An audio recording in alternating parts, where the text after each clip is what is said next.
اگلی صبح معمول کے مطابق میری آنکھ کھل گئی۔ دیکھا تو شیبی ابھی بھی سویا ہوا تھا۔ میں نے جلدی سے اسے اٹھایا اور کچن کی طرف چلی گئی۔ اماں کے نہ ہونے کی وجہ سے صبح کا ناشتہ میں ہی بناتی تھی۔ ناشتے پر شیبی نے میرا حال پوچھا اور پھر میرے ماتھے پر ہاتھ لگا کر بولا، شکر ہے باجی آپ کا بخار اتر گیا ہے۔ ناشتہ کرنے کے بعد شیبی اپنے مدرسے اور میں عاشی کے ساتھ اسکول چلی گئی۔ راستے میں عاشی نے مجھ سے میرا حال دریافت کیا، پھر کہنے لگی صبح تم تو بخار سے بے ہوش پڑی تھی، لیکن کیا تم کو معلوم ہے کہ کل ہمارے پیچھے ہمارے ٹون میں کیا قیامت مچ گئی ہے؟ تو میں نے بڑی حیرانی سے اس کی طرف دیکھا اور بولی، کیوں ایسا کیا ہو گیا ہمارے ٹون میں؟ تو بڑے پورے اسرار لہجے میں کہنے لگی، وہ تمہاری دوست ہے نا زرینہ، وہ کل اپنے یار کے ساتھ پکڑی ہے۔ اس پر میں نے شدید حیرانی کا مظاہرہ کرتے ہوئے کہا، وہ کیسے؟ میری اس بات پر اس نے مجھے واقعہ کی تفصیل سناتے ہوئے کہا کہ ہوا کچھ یوں کہ زرینہ اور اس کا عاشق اور ان کے ساتھ ایک اور لڑکا روز ہی ہسپتال میں جا کر رنگ رلیاں منایا کرتے تھے۔ جس طرح اس بات کی اطلاع ہمارے ٹون کے اصلاح معاشرہ والے مولوی صاحب کو ہو گئی، جنہوں نے مدرسے کے لڑکوں کی ڈیوٹی لگائی، اور پھر جیسے ہی یہ لوگ عیش و عشرت کی خاطر ہسپتال کے اندر داخل ہوئے تو ان لڑکوں نے مولانا صاحب کو خبر کر دی، اور پھر کچھ ہی دیر بعد مولانا صاحب نے ٹون کے موزز کے ساتھ ہسپتال پر چھاپا مارا اور وہاں سے 2 لڑکے اور 1 لڑکی کو حالت غیر میں پکڑ لیا۔ اس کی بات سن کر میں نے شدید حیرت کا اظہار کرتے ہوئے اس سے پوچھا، اچھا یہ سب ہو گیا اور تم نے مجھے اٹھایا تک نہیں؟ میری بات سن کر وہ کہنے لگی، جیسے مجھے یہ بات پتہ چلی تھی تو میں بھاگ کر تمہارے گھر آئی تھی، لیکن اس وقت تم اپنی چارپائی پر بے سد ہو کر سوئی ہوئی تھی۔ میں نے کافی آواز دی، لیکن جب تمہیں ہلا چلا کر دیکھا تو تمہیں بڑا سخت بخار چڑھا ہوا تھا۔ عاشق کی بات سن کر دل ہی دل اس بات پر میں بڑی خوش ہوئی کہ جب وہ ہمارے گھر آئی تھی تو اس وقت میں گھر پر ہی تھی، ورنہ اس نے میری غیر حاضری کے بارے میں پوچھ کر میرا سر کھا دینا تھا۔ لیکن میں نے اپنی اس خوشی کو عاشی پر ظاہر نہ ہونے دیا اور اپنے چہرے پر اسی حیرانگی کو طاری کرتے ہوئے اس سے بولی کہ اچھا پھر کیا ہوا؟ تو وہ کہنے لگی، ہونا کیا تھا، تمہارے دوست کے والد اور چچو کو بلا کر زرینہ کو ان کے حوالے کر دیا گیا، جبکہ پکڑے گئے دونوں لڑکوں کے ساتھ بھی یہی سلوک کیا گیا۔ ہاں، اس کے ساتھ ساتھ ان دونوں کا اس ٹون میں داخلہ بند کر دیا گیا۔ اس کی باتیں سن کر میں نے ایک دفعہ شکر ادا کیا، کیونکہ اگر میں پکڑی جاتی اور مجھے میرے والد اور چچا کے حوالے کر دیا جاتا تو آپ کو آج یہ میں کہانی سنانے کے لیے زندہ نہ بچتی۔ اس واقعہ کے بعد میں بہت ڈر گئی تھی اور کافی عرصہ تک بھائی کے ساتھ بھی کوئی چھیڑ چھاڑ نہ کی تھی۔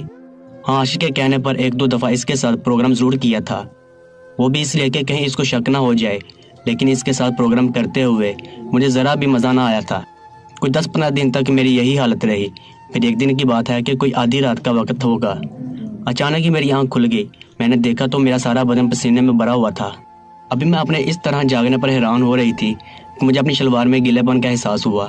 پہلے تو میں یہ سمجھی کہ میرا یہ گیلا پن لال نیری کی وجہ سے ہوگا، اس لیے میں نے اپنی شلوار کو چیک کرنے کے لیے نیچے ہاتھ مارا تو یہ دیکھ کر حیران رہ گئی کہ نیچے سے میری کافی گیلی تھی، اور غور کرنے پر معلوم ہوا یہ گیلا پن لال نیری نہیں ہے۔ شلوار کو اتنا زیادہ گیلا دیکھ کر دل میں خیال آیا کہ سوتے میں کہیں میرا پیشاب تو نہیں نکل گیا۔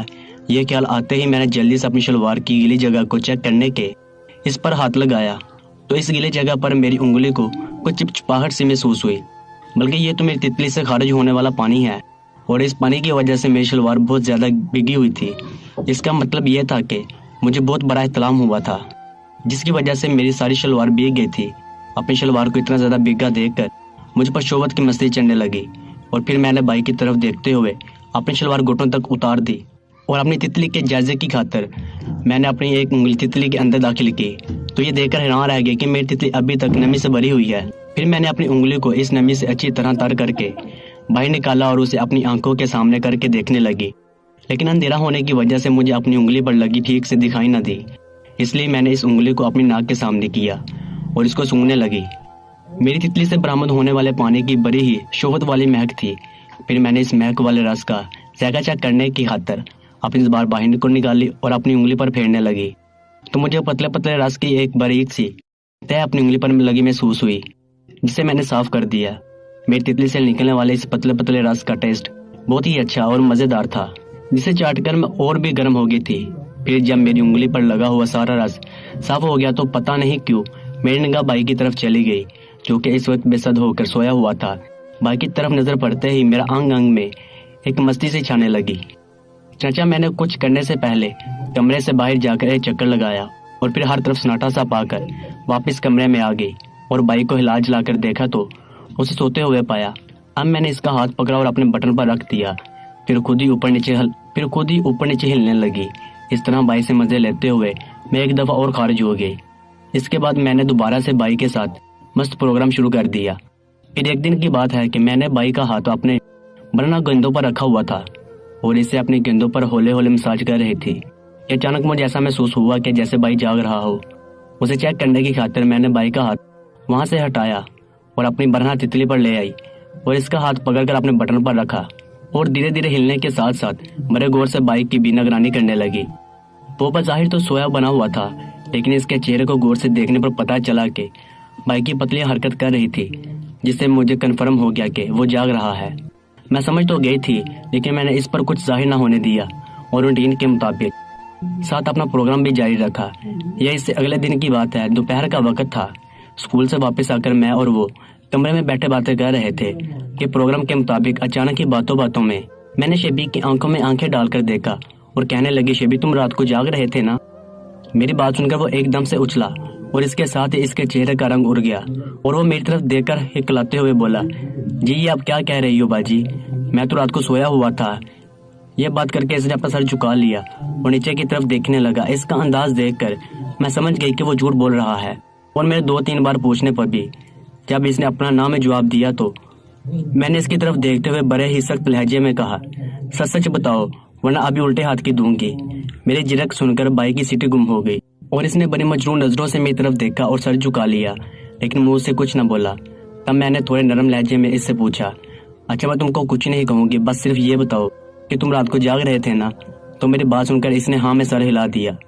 اس کی ہاں سن کر میرے سارے جسم میں چونٹیاں سے رگڑنے لگی اور اب میں نے اس کی طرف دیکھا اور بولی، اچھا یہ بتاؤ کہ تم کس دن جاگ رہے تھے؟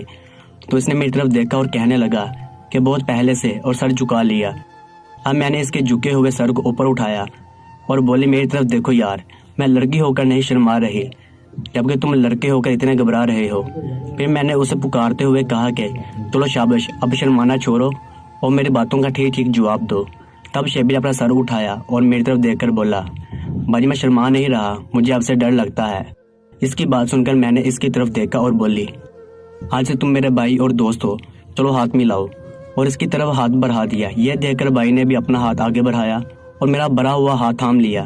میں نے بڑی گرم جوشی کے ساتھ اس کا ہاتھ پکڑا اور بولی، اچھا شیبی یہ بتاؤ کہ جو کچھ میں تمہارے ساتھ کرتی تھی اس کا مزہ آتا تھا؟ میری بات سن کر شیبی نے ادھر ادھر دیکھا اور کہنے لگا، باجی مجھے بھی بہت مزہ آتا تھا۔ تو میں نے اسے کہا کہ اچھا یہ بتاؤ کہ تمہیں کس جگہ ہاتھ لگانے سے زیادہ مزہ ملتا تھا؟ یہ بات کرتے ہوئے اچانک ہی میری نظر اس کی شلوار کی طرف اٹھ گئی اور میرے دیکھتے ہی دیکھتے اس کی شلوار اوپر کو اٹھنے لگی۔ ادھر شیبی میری بات کا جواب دیتے ہوئے کہا کہ باجی مجھے آپ کے جسم پر ہر جگہ ہی مزہ آتا ہے۔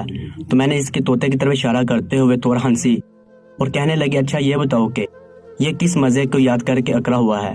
میری بات سن کر شیبی نے ایک نظر نیچے اپنے کھڑے ہوئے طوطے کی طرف دیکھا اور پھر میری طرف دیکھ کر بولا، مجھے آپ کی ہر جگہ اچھی لگتی ہے۔ اس کا طوطا دیکھ کر اس کی بات سن کر اچانک ہی مجھ پر شہوت نے بڑی زور کا حملہ کر دیا اور میں جذبات سے بھرپور لہجے میں اس سے بولی، شیبی میرے ساتھ ابھی مزے لوگے؟